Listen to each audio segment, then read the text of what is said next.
Selamat pagi. Baik, kali ini saya akan menjelaskan tentang sejarah bahasa Indonesia. Nah, sejarah bahasa Indonesia itu terdiri mulai dari bagaimana sih terbentuknya bahasa Indonesia itu dan siapakah penemu bahasa Indonesia ini. Oke teman-teman, kali ini kita akan belajar bersama saya Kesya Sakirana Ardan dari Prodi D3 Teknik Laboratorium Medis Poltekkes Kemenkes Makassar dengan mata kuliah Bahasa Indonesia. Oke.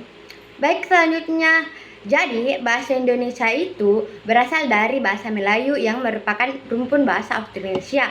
Nah, apa sih itu bahasa Austronesia? Bahasa Austronesia itu lebih dikenal sebagai bahasa kepulauan karena memang penyebarannya sangat luas. Tidak hanya di wilayah Indonesia tetapi juga tersebar ke berbagai wilayah seperti Madagaskar, Kepulauan Hawaii, Kepulauan Samoa dan juga beberapa tempat lainnya. Nah, pada gambar ini kita bisa melihat bahwa beberapa bahasa rumpun bahasa Austronesia ini memiliki bahasa yang hampir mirip baik dari segi penulisan ataupun dari pelafalan.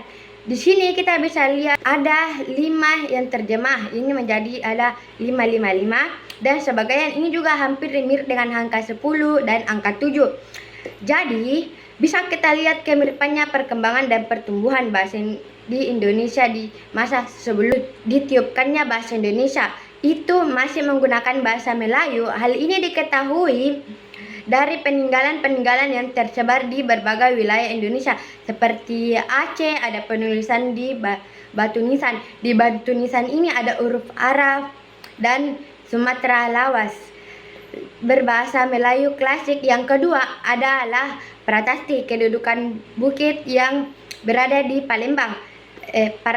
Prasasti kedudukan bukit ditemukan oleh Bor pada tanggal 29 November 2017 dan Sumatera Selatan. Prasasti ini ditulis dalam aksara Pallawa menggunakan bahasa Melayu kuno. Yang ketiga, prasasti di Palembang juga prasasti Talantua ditemukan oleh Louis Constant pada tanggal 17 November 2013.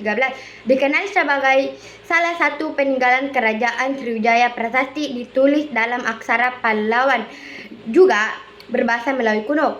Dan masih banyak prasasti-prasasti yang lain juga menggunakan bahasa Melayu dan membuktikan bahwa memang bahasa Inggris digunakan pada saat itu adalah bahasa Melayu, kemudian bahasa Melayu pada saat itu dijadikan bahasa Lingua Sanca atau lebih dikenal dengan bahasa penghubung antar suatu daerah ke daerah yang lain. Jadi misalnya orang Sumatera bertemu dengan orang Jawa menggunakan bahasa Melayu sebagai bahasa penghubung karena memang Indonesia ini diketahui memiliki banyak suku dan bahasa daerah yang berbeda dan hampir 360 bahasa daerah di Indonesia. Dikarenakan itulah mereka membutuhkan bahasa penghubung untuk digunakan dalam berkomunikasi dengan daerah lain. Karena pada saat itu mereka menggunakan bahasa Melayu sebagai bahasa penghubung bahkan selain bahasa daerah yang di Indonesia juga ini memiliki aksara yang lumayan banyak di Indonesia. Indonesia memiliki 12 aksara yang berbeda. Ada aksara Bali, ada aksara Jawa, ada aksara kuno yang dipakai di Jawa Barat. Ada juga aksara Bugis untuk Sulawesi Selatan yang lebih dikenal dengan aksara Lontara.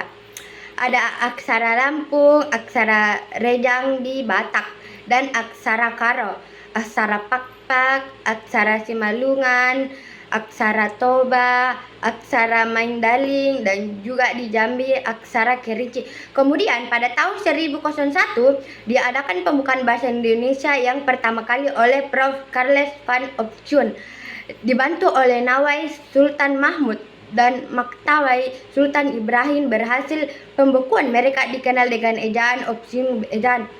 Ditulis dalam kitab logat Melayu yang di dalam kitab ini itu dimuat dengan ejaan Latin untuk bahasa Melayu di Indonesia. Nah, kemudian kenapa sih bahasa Indonesia menjadi bahasa negara kita? Mari kita bahas.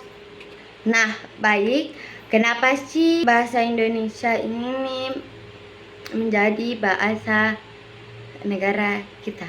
Oke, baik teman-teman, simak baik-baik, mari kita membahas. Nah, ada seorang Muhammad Tabrani Surjuitoro, konsep bahasa Indonesia Kongres Pemuda 1 pada tahun 1926.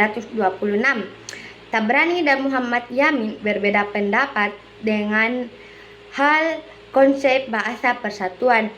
Nah, Muhammad Yamin menjunjung bahasa Melayu sebagai bahasa persatuan.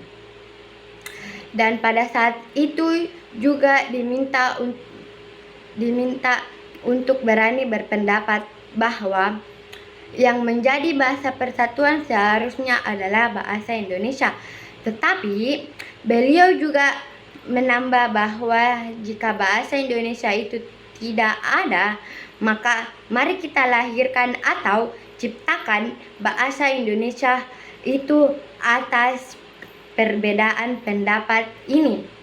Dan pada Kongres Pemuda II pada tahun 1938, keputusan yang diambil adalah menerima keputusan yang sebelumnya, yang dimana bahasa persatuan itu adalah bahasa Indonesia yang dituliskan di dalam ikrar.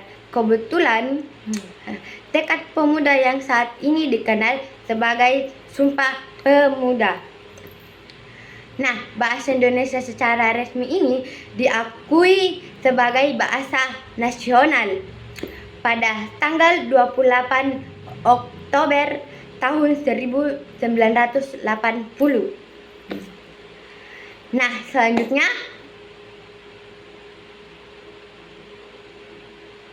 kemudian bahasa Indonesia kedudukannya sebagai bahasa negara pada tanggal 18 Agustus 1945 dalam naskah Undang-Undang Dasar yang bab 5 pasal 36 yang dimana disebutkan adalah bahasa negara adalah bahasa Indonesia. Nah, seperti itulah teman-teman bagaimana bahasa Indonesia dilahirkan atau diciptakan menjadi bahasa negara kita atau bahasa persatuan negara Indonesia. Bye bye, see you next video.